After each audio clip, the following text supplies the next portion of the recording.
যে ছেলে খামারে স্বপ্ন দেখে, বিশ্বাস করো, সে শুধু টাকা না, স্বাধীনতা খুঁজে। কারণ সে জানে সারা জীবন অন্যের অধীনে থেকে বড় হওয়া যায় না। প্রতিদিন একই রুটিন, একই আদেশ, একই ক্লান্ত জীবন।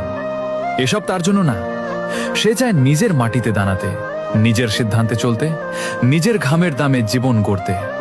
লোক হাসবে, বলবে খামার করে কেউ বড় হয়।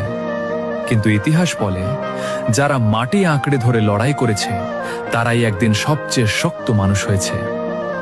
হ্যাঁ, রাতে ঘুম কম হবে, টেনশন থাকবে, লসও হবে কখনো কখনো, তবুও শান্তি আছে।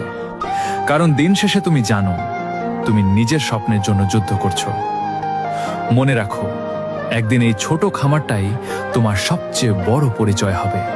আর তখন যারা তোমাকে নিয়ে হাসছিল তারাই বলবে, ছেলেটা সত্যিই কিছু করে দেখাইছে।